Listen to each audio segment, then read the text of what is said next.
Hey everyone, this is Bryant, And I'm Joe, and this is the Buying Sucks podcast. where we go deep into why buying software sucks so much and how to make it a little bit better. That's right. So, in this episode, you're going to be able to answer three questions. The first one, why does buying suck so much? Pretty straightforward there. What are the forces working against you in the buying process? And lastly, how are people solving these problems today? So you might be wondering, why isn't this episode just 2 minutes? We know why buying sucks. It's the salesperson, it's X, it's Y, it's Z.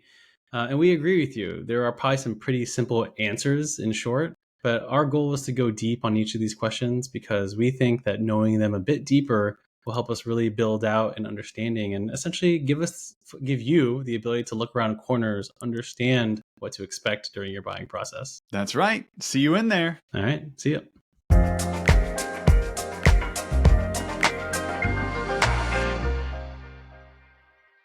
All right, let's get into it. Joe, I have a question for you. Let's hear it. Have you ever gone through a buying process, like legitimate, soup to nuts, buying something for a company before? Oh, yeah. Do you want a story out of that? Obviously. Yeah, that's why we're here, right?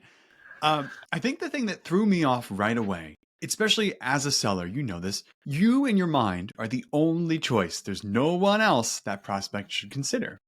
And then when you get in this buying motion, there's such a problem with the cold start.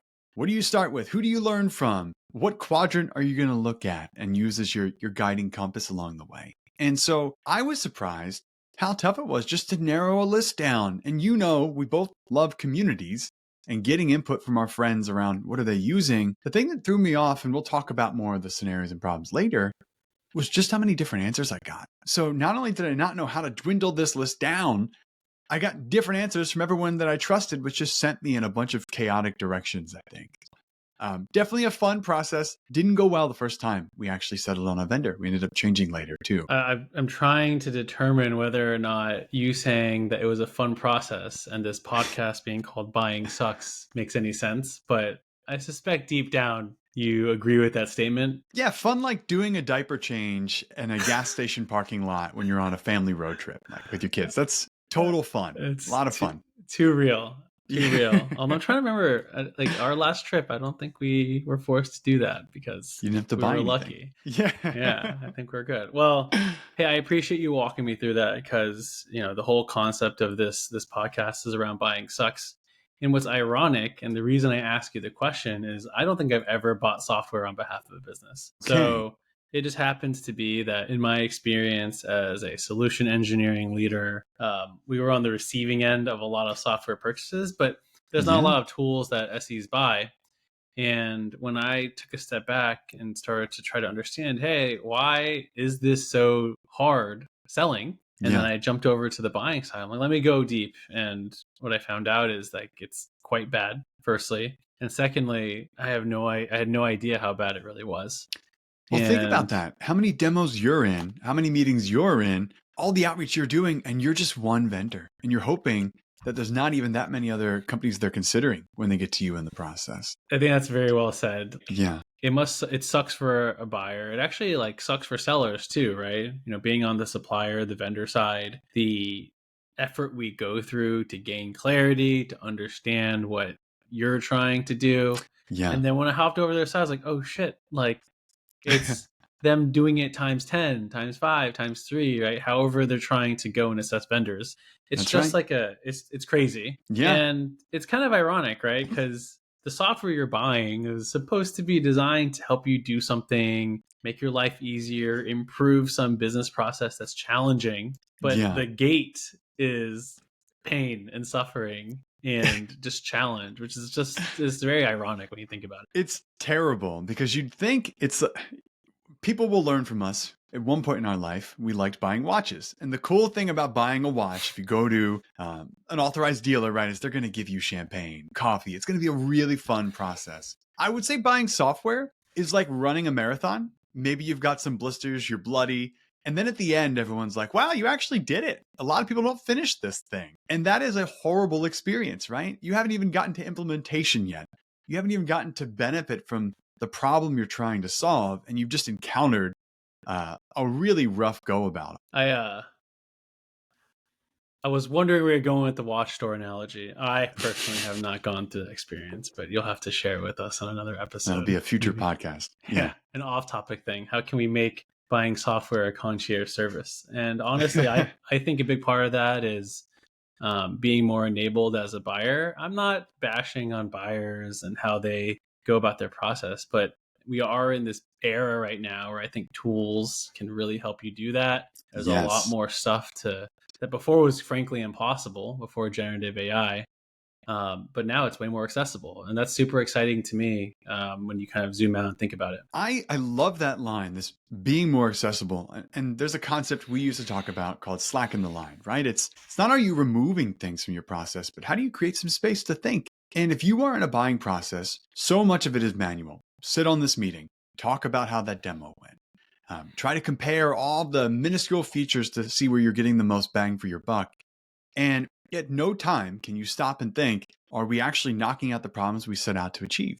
And it only gets worse, right? So this concept of how do you buy some thinking space back or even create some sort of compass for yourself? I think that's really important when you think about what people are going through right now. Yeah, I mean, absolutely, right? So you have this desire to use tools to Yeah. improve this buying journey, but there's all this other stuff that's associated with buying, right? So there's this like nightmare of the multiplicative effect of each vendor, and then you Yeah. have to go through demos. You have to read reviews and kind of piece together this, frankly, this jigsaw that turns into nothing. Yeah. Trying to understand what you're going to buy, like that's what I essentially have discovered on the other end. And Yeah. quite frankly, I think it creates bad behavior on the buying end. It's People are so, gonna, yes. skip steps. They're gonna do Yeah. things because honestly, doing a really well thought out consideration of each vendor, that's not their job, right? That's not what you do for full time. So it's hard. I love it. There's a line from April Dunford, and she's an expert in positioning on the marketing side. She always says buying is a bit like choosing a restaurant with friends. You end up choosing the option that upset the least amount of people, not choosing the best restaurant. And I have felt that. Friends come to visit me, and I'm like, oh, we should go to a steakhouse. And someone's like, well, actually, I don't want to eat steak at all. And next thing I know, we're at McDonald's because that was the only thing that everyone could just settle on. And that's a bummer. You shouldn't feel that step down as you're trying to solve a problem. If anyone knows you well enough, they'll know that you might be the first person succumbing, and then I'll be the first one sending us to McDonald's. So it Yeah. works out well for me. There's nothing wrong with McDonald's, man. There's nothing wrong. We cannot Great hate on value. it.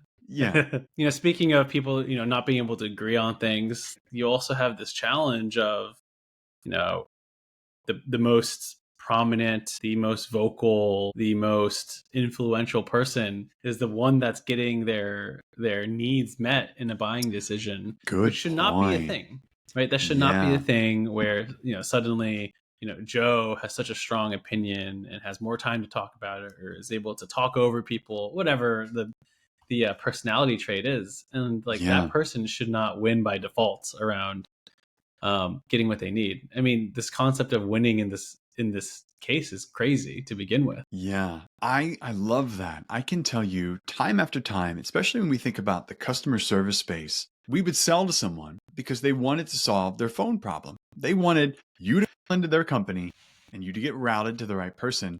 And then somehow we'd find ourselves a month later and some executive would step into the buying process on the prospect side and say, well, maybe I want video. Maybe video is the future. And all of a sudden, video becomes this key criteria in their buying decision. And that's what they settle on. And they never actually solved the original problem. So someone came in last minute, derailed it with a future idea that they never were going to get to in the first place. And you can just see how the gravitational pull of where you were going gets completely derailed because someone came in and they were loud enough to change everyone's opinion. Yeah. And that's not to say that having a strong opinion is wrong. Right. The thing that really gets me as I've thought about this more deeply is that there's nothing to kind of level the playing field, level out these ebbs and flows. Think of it as like, we're recording this podcast. Sometimes I might be loud and you might be quiet, making sure that we don't blow people's eardrums out and send a consistent sound through. It just doesn't exist in these human-led activities where you're buying something, everyone has an opinion, everyone has a business objective they're trying to hit.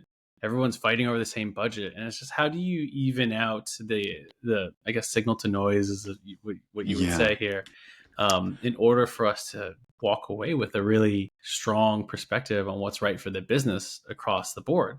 And it's actually interesting. I was interviewing someone a while back, and they were telling me that the amazing thing, if you start to take time, like where you've really spent enough time communicating with your peers or your adversaries in this case, that there's probably a lot more alike than you are different.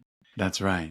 And Yeah, it's just totally crazy to think about that, like there's these people that work at the same company, that yeah. they are trying to solve similar problems, but they're just off by a little bit, and they're not communicating. How do we drive well, let me take a step back. I mean, how do you work through these differences so that you make a Well, good buying decision? let's think about that. I love that because there's this concept that a buying journey is linear, right? You have a thought, you have a problem, there's something great, and you go, cool, let's use it and let's get started. But if you look down a road of a buying decision, there's so many things that derail you. There is, who's going to approve this? Is it finance? Is it you? Do you have to justify to them? You've got meetings around the budget. Are you replacing a tool? Is this a net new tool? You've got stakeholders that will find their way in, sometimes at last minute. Do you have an opinion on this of a way that helps you get through these obstacles? I almost think of it like bosses in a video game where you've got to beat each one. What's a tool that you can use there to maneuver through, at least bring people along with you? I think as I've thought about this deeply over the last few months, there's not a tool. It's like you have the right person. Mm, So there's this extremely organized project manager that's like, hey, yeah. we have all these opinions. How do we drive it forward? By the way, that role does not exist, right? There's no one that's paid full time to Yeah. buy software. Most of the time, the person that jumps up to help organize the pain, they do that as like an additional thing, right, That's on right. top of It's a their day nighttime job. job. Yep. My point is that I don't think there's a tool yet. Yeah. Yeah. Wink. I don't think there's a tool that is really there to do it. But how I've seen it solved is either you have this like amazing a player that can organize the team. Maybe you have a leader or a boss that has done lots of buying and can understand what's happening and help Reps are people, important. yeah, Yeah. see around corners. Or you're at these really big organizations which force process, these sourcing and procurement Yeah. teams that are forcing some rigor. But like, is it truly helpful? I think you could call pros and cons for both, but not everyone is a Fortune 100, 500 company with a sourcing and procurement team and That's rigor and right. process. So how do Yeah. we like? I don't have the answer, but the question is like, well, firstly, I think just knowing what these struggles are, so you're aware of it as you're going through it, the Yeah. repetitions to your point, I think is really important, and something that I hope that we get into more deeply as we have more time at this podcast. That's right. And if you think about maybe even just a second, if you're listening to us and you're wondering, well, who are you two, right? Obviously, we've talked about some of our backgrounds in marketing and in sales, but I'd love for you to get to know us by hearing some of the stories of where we've actually seen this fail. I can tell you as a marketer, I thought product-led growth was the answer to everything. That you would get into a free trial or some sort of testing function where you can experience space, and that's going to help you buy. And the through line I learned there, and Brian, I'd love to hear your experience on this, is no one has the job of free trial tester. Just like trying to lead a buying process is a nighttime job outside of your day job, definitely testing another tool amongst other tools to see which one solves your problem in a pristine environment is definitely a nighttime job, right? And those environments themselves, even those are lonely spaces that don't give you a real understanding of, is this going to help me or not? So as marketers, I think we tried to find ways, even demos, right? And it hasn't quite solved it just yet. Brian, what about you on the sales side? Anything different? Yeah, there's this crazy idea where sellers think you just gotta get to the demo and they'll get it, Yep. right? Yeah. And there's this push and pull, right? So I led a technical selling team where a good demo requires a lot of thought, a lot of discovery, a lot of like gobbling up information so that we can deliver a great demo. Yeah, suddenly you don't get that on the first meeting, you don't get that on the second meeting. You're 3 meetings in, you got 5 people on each team to try to deliver this value. And there's just so much that goes into this assumption that the demo will win. I have constantly forgotten on the selling side that this buyer is doing multiple processes at the same time. Yeah. And as I take a step back and realize maybe the faults in my ways, it's really how do selling organizations cater their selling process to be more useful, more relevant, more just in time to what a buyer needs, as opposed to let's run this process, Yeah. let's just do this for you, and surely it'll go well, right? What letter in medpic are you? Yeah. Let's just do that thing. So yeah, I mean, I think both of us have this amazing experience, for lack of a better term, stuffing our process, our marketing, our ideas into a buyer. Yeah. And the reality is that buying is like is an extremely low frequency activity, right? A That's right. buyer only is evaluating software at some key moments in their career or in that particular job. Yep. And for all the other things we said, they don't do it often, Well, here's the right? thing. We're talking so much about, oh, this is what sellers are going to do. This is how we're going to market. It's our point of view. It's the company or the seller centric, right?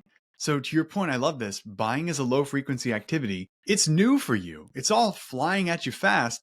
But for us, we sell all the time. And so our assumption is that we're so good at selling that it doesn't matter how you're buying or what you're even looking for. We're just going to persuade you, which is, I would say, a dangerous perspective to be in if you are a first-time buyer trying to figure this out. And we should adjust our statement just a little bit. People probably have bought a fair bit over time, but Yeah. everything is different. It's all, And yes. that's super important, right? You can be an expert at maybe like buying CRM software. Fine. Yep. I don't know if you know, but Salesforce just launched an entire product called Agent Force. Totally Yeah. different thing. Yep. Um, and as you jump into these different software categories, I think even having a few reps under your belt does not change the fact that you may not know the specifics on this particular vertical type of software feature, capability, whatever you want to call it. Yeah. So it's really hard to get good at it, right? Yeah. And, as we said earlier, maybe you have a great boss, maybe you have someone that's on your team, but it's tough, man. And Yep. buying being this low frequency activity and balance, I think causes folks to be okay with a ton of bad behavior when it comes to buying. So And yeah. I'd love to open up some of those problems with us. Now, I'll bridge it over with a story that I love to tell. Um, Everyone remembers the moment you get your permit or your license and you're able to drive.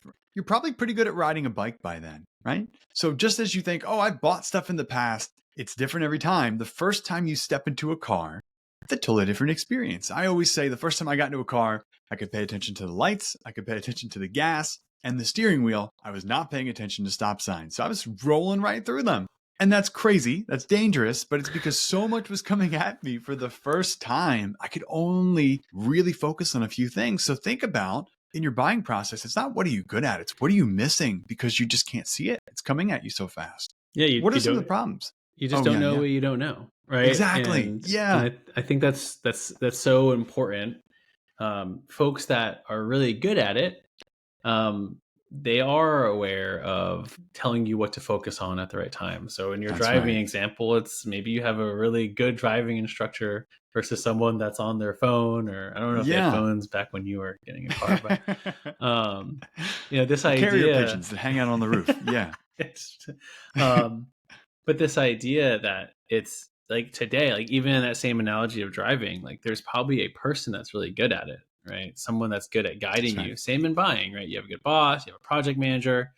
Um, the challenge, I think, of these people, these coaches, is that people that are really good at it find themselves naturally moving into roles that take Yeah. advantage of that skill.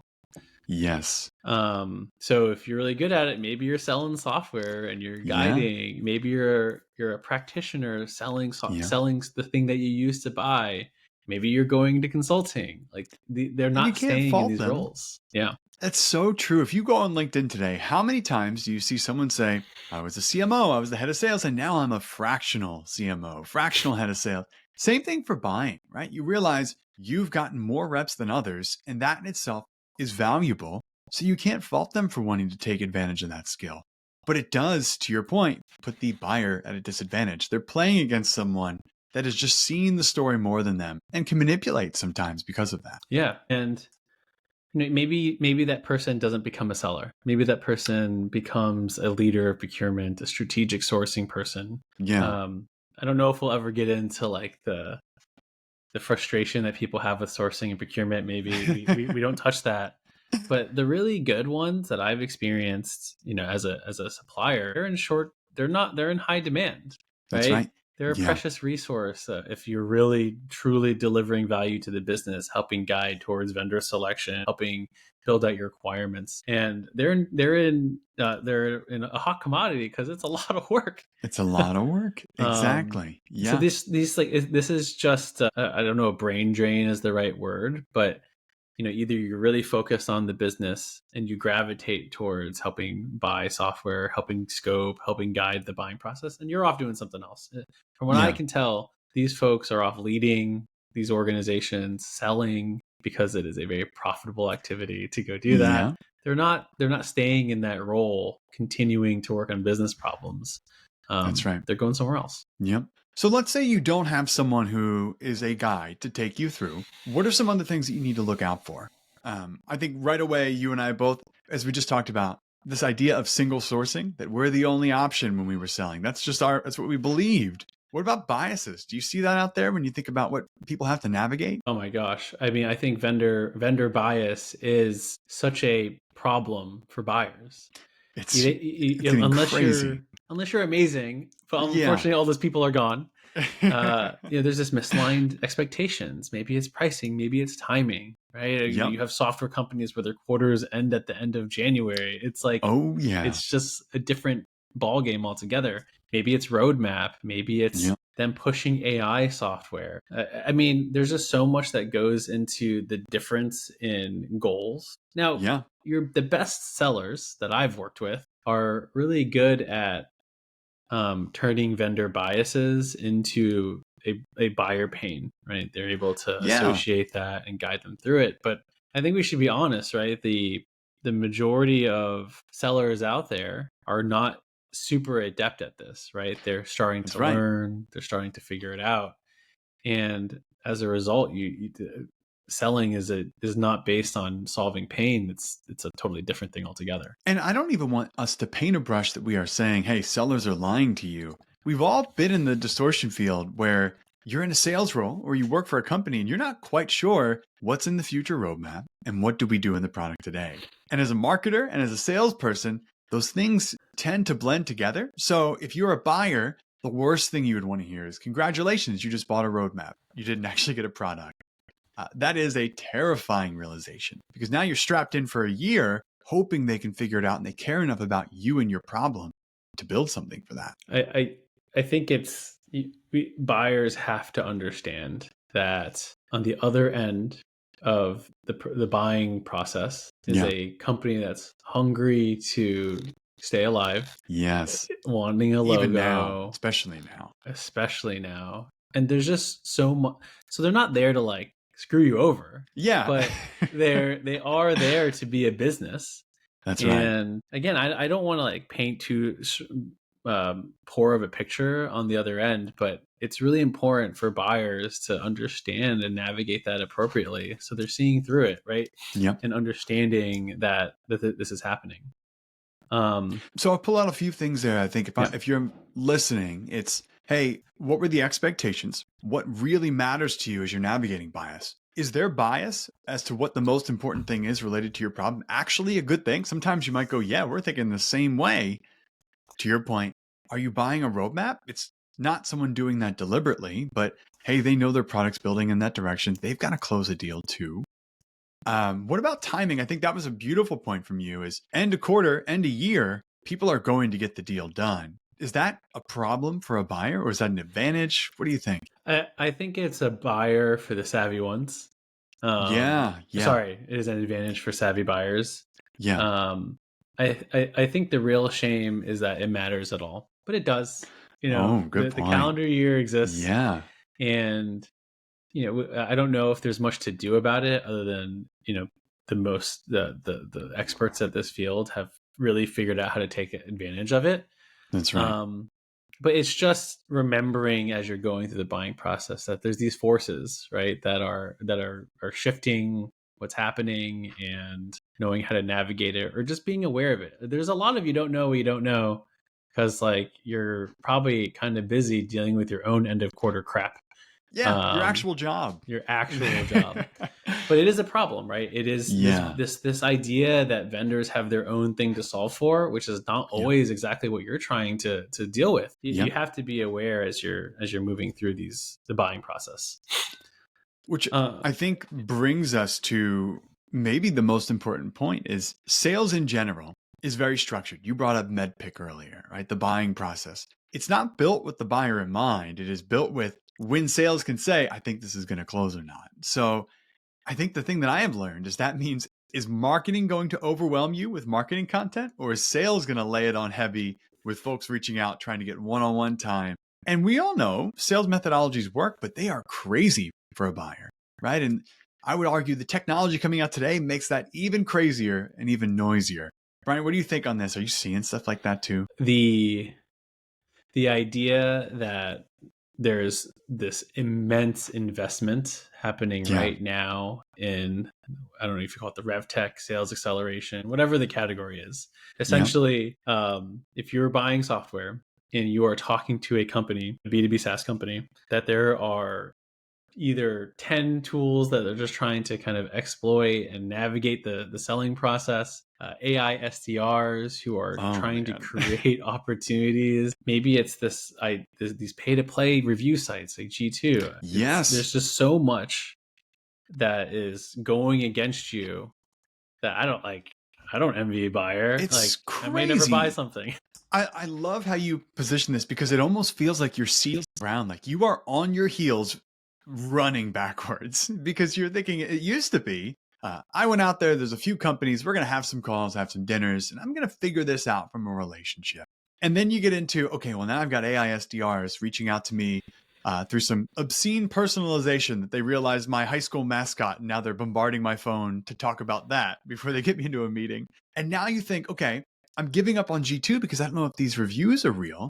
And now you're thinking the last thing I'm at, Reddit, the place I know and love, where it's hopefully real human beings sharing their experiences, is starting to get flooded with AI agents, which I think that's something we could even talk about, where what can you believe at this point when you're just trying to get some feedback? You sent me this article about the Reddit AI agents. That's right. And it I don't know, it really bothered me because at its deepest, I'm a technologist. I really enjoy seeing the computer click around, which is not a new concept. It's just slightly better at it now.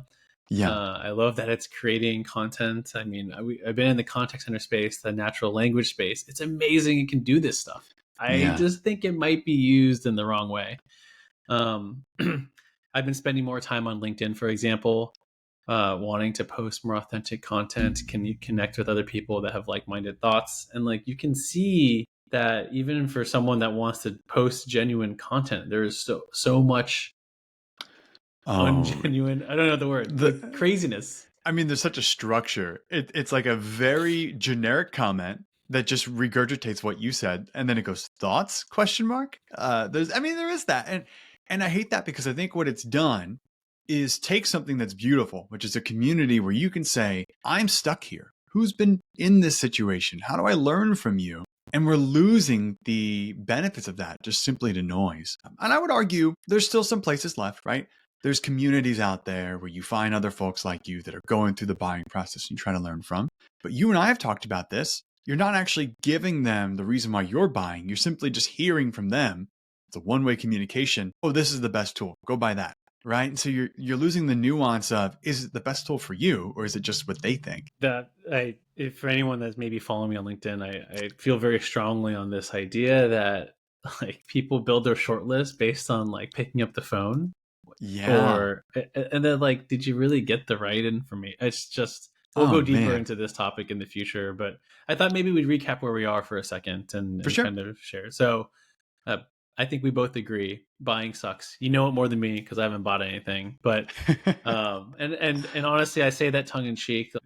The learning that I've had from talking to folks, explaining it, reacting to things that I've shown or understood is insane. There's truly it's a struggle out there, and I feel for you. And if you're listening, hopefully help is on the way on that one. And I think this year there will, right? 2025 Yeah. is definitely the year where AI agents, tools will be there to kind of help you go through it. But by Yeah. and large, buying sucks. We know because vendors are a big reason why, and We're we part of the work reason. with We're we're part influencing it. Yeah. 100%.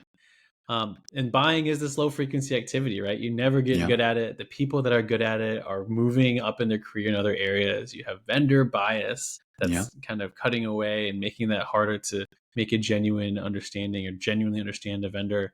And then you have this insane investment of dollars by VCs, by existing companies, public companies, to make and grease the skids of their B2B sales process.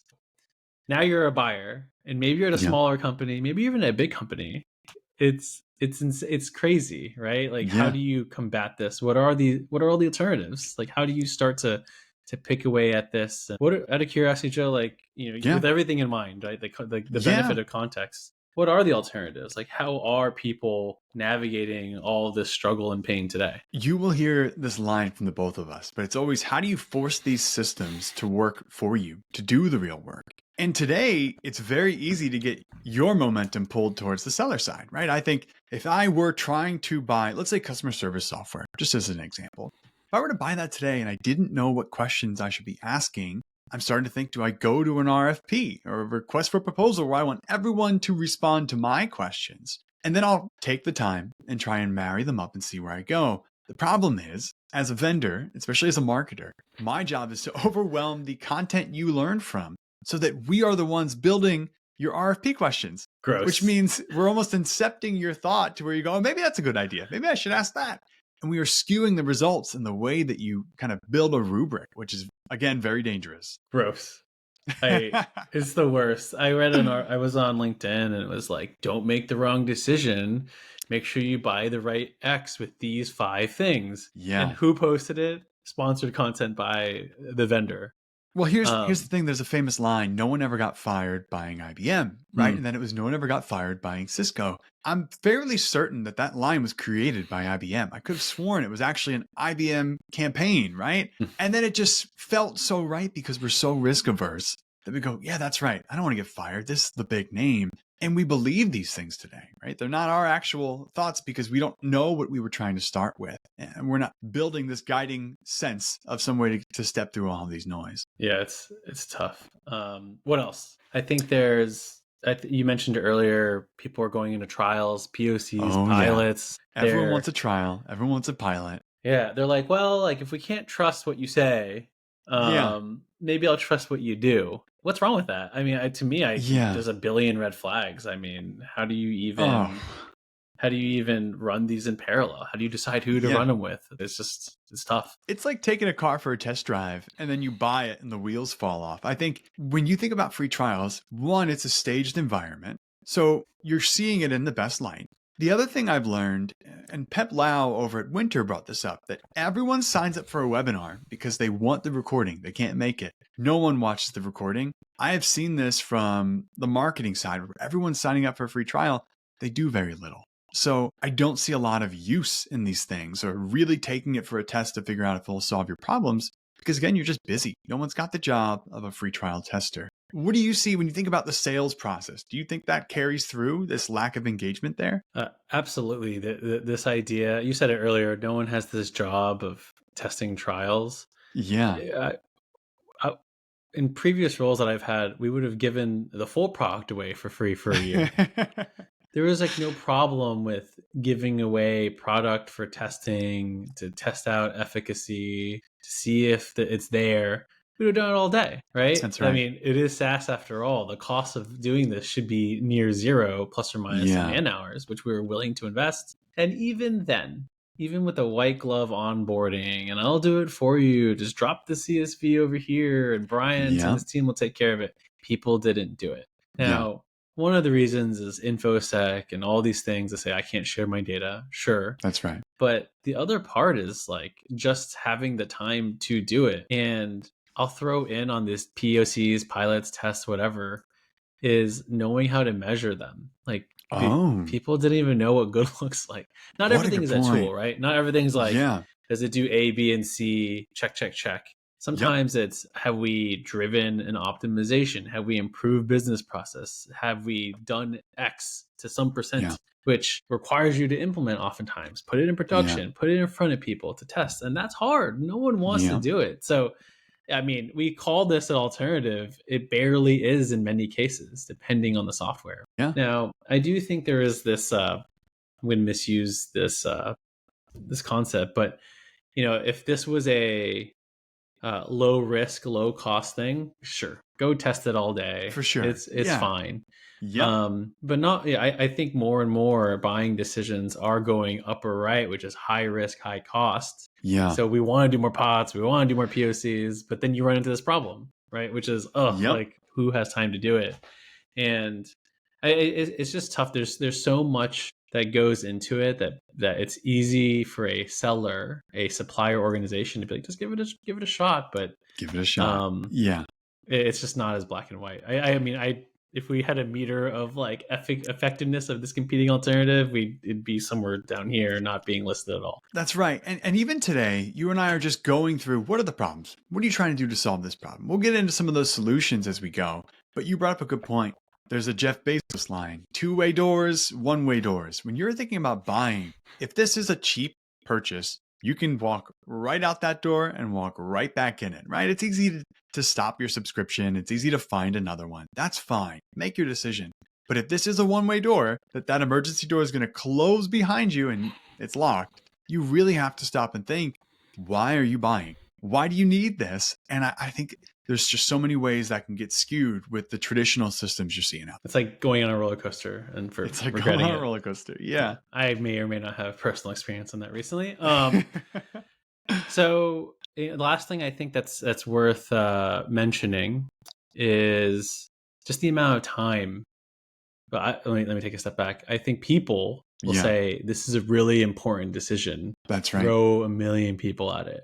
And especially in the enterprise space, up market, these companies have teams for transformation. They have labs to do testing, which is actually pretty cool. They have places that they can do experimentation.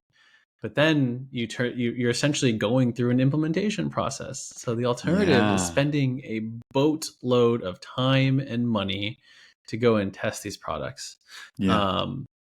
Or even to scope it. So I will tell you, I went through a 2-year sales process where not a single piece of software got tested. We just really talked about it a lot. A lot. And I'll never forget.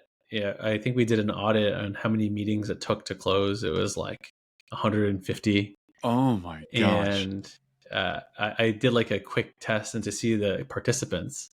And the amount of time and multiplied by the participants to go and get to the point where we were finally ready to pilot something and then go into production was just silly season. It was crazy. That is such a good point, that it's so easy to get lost in the storm. The job is not to enjoy the buying process. It sucks. We know that. The job is to get focused before so that you're happy after. And I think what happens is you want to collapse that in between, right? As much as you possibly can. And there's some things that are still unavoidable. But I think what we're looking towards, you and I, at least, is exploring what can you do before to set yourself up to not fall into a very long sales cycle that gets thrown about by all these other things that are throwing in noise and misdirections along. Yeah. Maybe let's recap a bit, because I think, honestly, if you're still listening at this point of Joe and Bryant talking, well done. We love you. All 1 to 2 of you. Thanks, Mom. I really appreciate it. Yeah. I respect it. But if you've gotten this far, I think it's worth kind of mapping out what we're thinking about. So so me and Joe, we're making this podcast, Buying Sucks. We really think that the process sucks. I've interviewed a tremendous amount of people. Joe is single-handedly responsible for it. So we know a lot about it. And our overall point of view is that there's these 3 main issues: these vendor biases, this revenue technology that's being built, brain drain that's causing this pain. And the idea of this podcast, just to get really specific, is to spend time dissecting this. Maybe not to solve the problem for you, because if we solved it, we'd be on an island very rich. Bajillionaires would be hanging out with Larry Ellison on his island. Yeah. I have a movie studio or whatever that is. But, my point of view is that knowing a bit more about this and being more aware of these things these forces that are pushing against you will make you a more effective buyer, make you not fall into the same traps, help you understand essentially how to look around corners. Because like we said, buying is this low frequency activity. No one gets really good at it. And then you have all these tools, right, that are pushing against you. And my hope is that with this podcast, we can help you force all of these systems, whether it's people, process, technology, all of this stuff that's trying to push back at you on the supplier side, to force them to do real work in order to satisfy your needs. Yes. At the end of the day, it's if you are on your heels, we can't give you the answers to stop you having to be so reactive, but we can help you understand what questions do you need to ask to get out of this situation? And that in itself is powerful, right? It's going to be unique for every buying process. It's going to be unique to the way that you like to do it. But there are questions you can ask that are going to help you get through it. And that's what we're trying to figure out. That's what we're going to explore together. Yeah. And, it won't just be us talking. We'll get other people involved. And I think it's important that we spend time thinking about all the different segments of software, all the different segments of size of company. There's just so much there. Again, I don't envy anyone that's buying software. It's legitimately a bit sucky. But it is an interesting problem space. I think that we could talk about it forever. I'm super excited about, launching this podcast with you. Yeah. So can't wait to have you. Thanks for joining us. See you on the next one, guys. Bye. See you in the next one.